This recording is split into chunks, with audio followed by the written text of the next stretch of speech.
He remembered going out at recess and seeing the big cloud and the fallout stuff from it.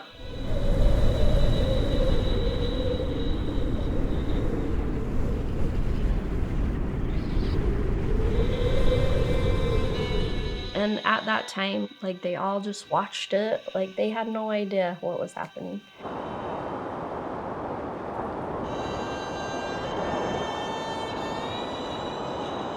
Nobody told him that it was dangerous. Nobody told him to stay inside.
I still lived in Kansas when I was like 17.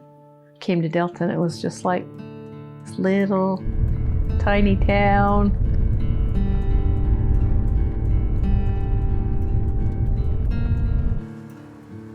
I live in Payson now. I'm the only one of my siblings that does not live in my hometown anymore. Growing up here in Delta, small town, not a whole lot of like shopping or anything like that to do. There's not good Chinese food there. That's my number one complaint.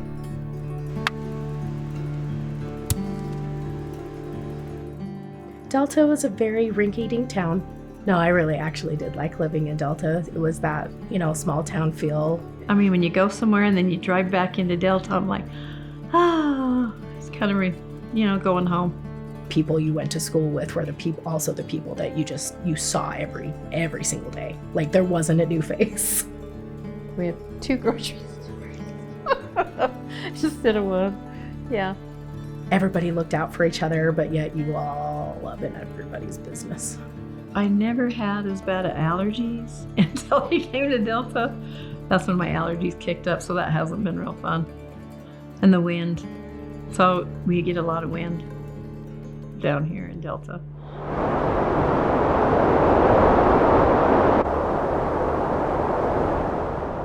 Stanton was my husband. He was born in 1952, so he was 3 years older than me. He lived just right around the corner from the house Mom and Dad were renting, and he was over this young adult program in our church. That's how I got to know him, but I was like, oh, he's too weird. And I guess he just grew on me. My family loved him. My brother really loved him. He had a really cool car that he wrecked when we were down there first married, and then JJ's just restored that car.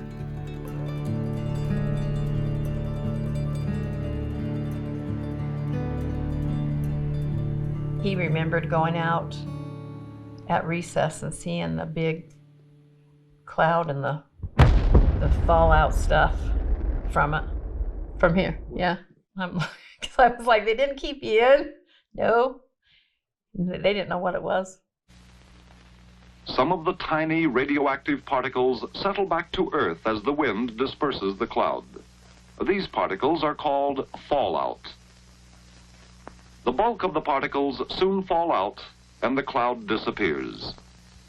An invisible remnant of radioactive material is lifted high, wide, and far by the winds, eventually settling to Earth. But radioactive fallout beyond several miles from the test site has not been known to be serious. It has not constituted an appreciable danger to persons, animals, crops, property, or industry.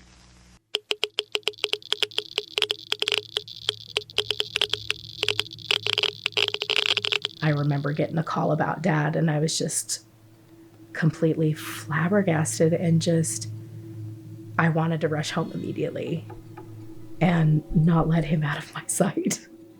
It was a blow.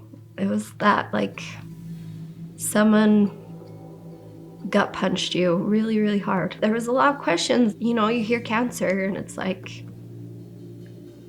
death sentence, I guess. Let's see, he's been gone 5 years and he had it like 15 years. But they figured he'd had it for several years and he just didn't know about it. He had a carcinoid tumor that started out in his appendix and then colon. So he had to have a lot of his intestine and colon taken out. And there wasn't a treatment really for his type of cancer. He just kind of tried to do some healthy type things to keep him going. So he lasted like 15 years. Not long enough. I just think we were all just really lost and confused of why and what comes next. It was hard, especially towards the end, because he just kept losing weight, getting thinner and thinner, and didn't look good, and he did not like it. And he just liked going to the shop every day, and he just kept going clear to the end. He kept going to the shop, and he kept thinking that he was going to beat it, that it would be okay, but he didn't.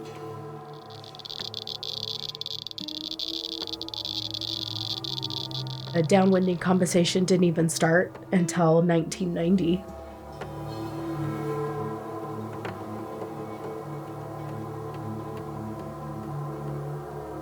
You can put in for the Downwinders, which is $50,000.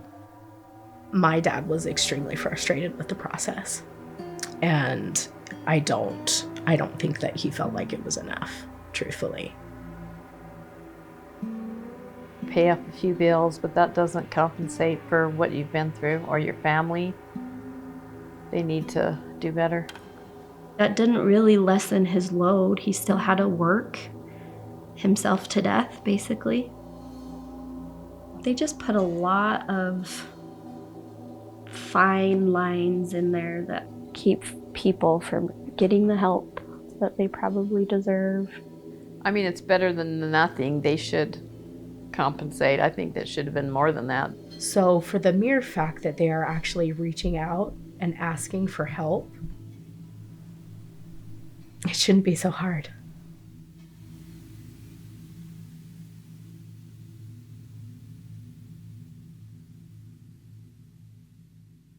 It's just not fair, just because of testing, that human beings, people, are suffering for it, dying for it.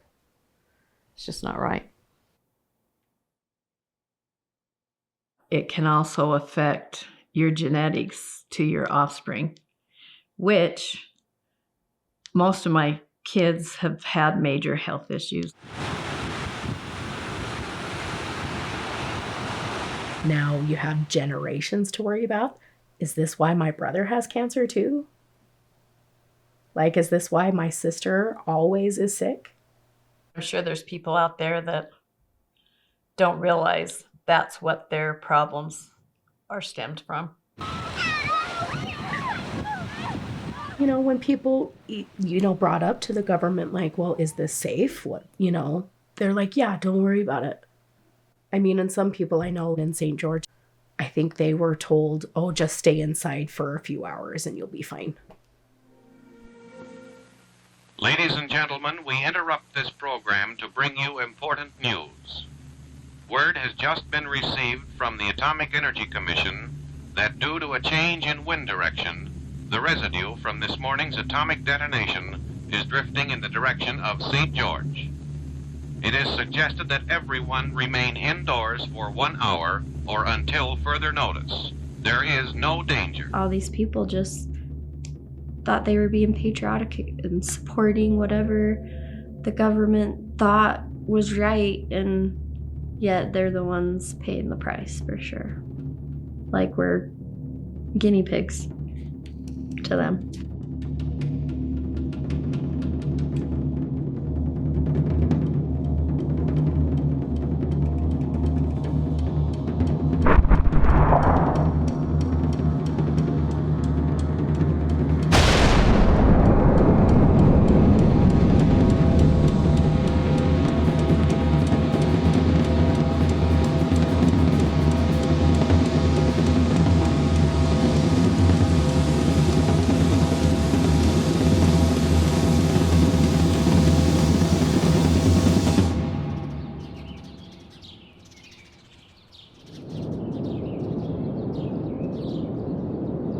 Even now, it feels like they're just sweeping it under a rug and not giving it the recognition that it really deserves. I mean, it really does feel like the government waged war on their own citizens almost. For testing of atomic weapons goes on for a vital reason, our national defense. We have no choice. We never signed up for this. It's not supposed to be part of the dangers of growing up in the United States. This is supposed to be the best place in the world.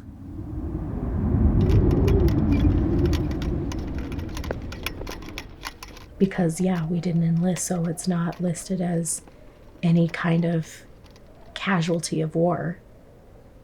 Which basically, if you think about it, everybody that is a downwinder was a casualty of a war, but not recognized as such.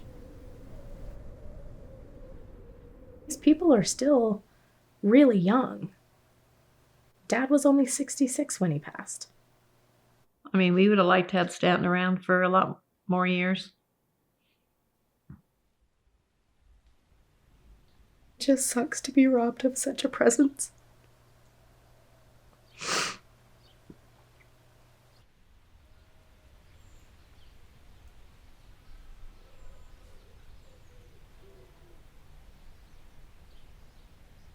Favorite memories.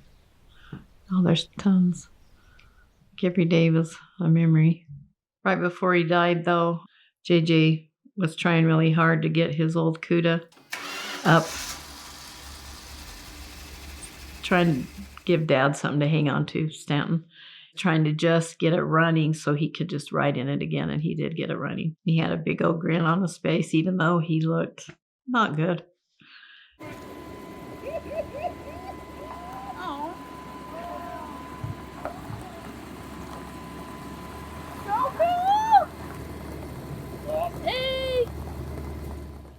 Yeah. Sorry.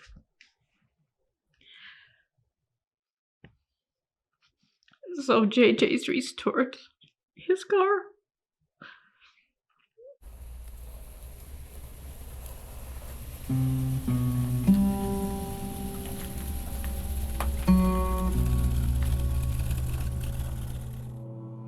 I wish he could have seen it.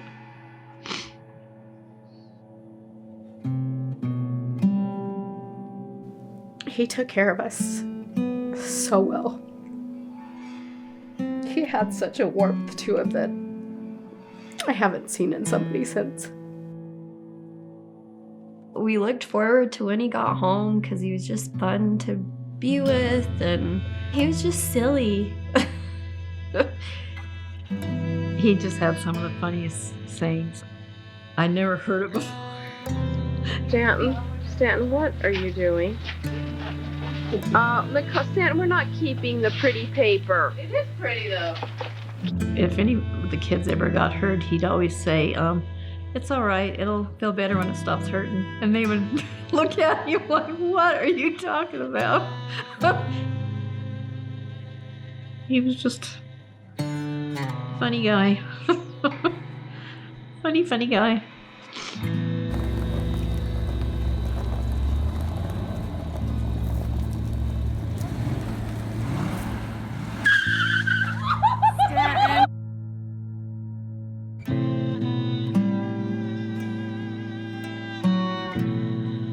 The atomic age has moved forward at such a pace that every citizen of the world should have some comprehension, at least in comparative terms, of the extent of this development, of the utmost significance to every one of us. Clearly, if the peoples of the world are to conduct an intelligent search for peace, they must be armed with the significant facts of today's existence.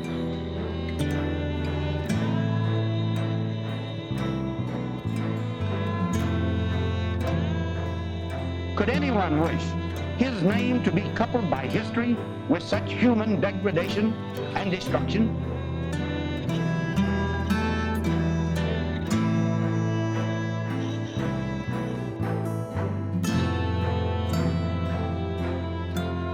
Occasional pages of history do record the faces of the great destroyers, but the whole book of history reveals mankind's never-ending quest for peace and mankind's God-given capacity to build.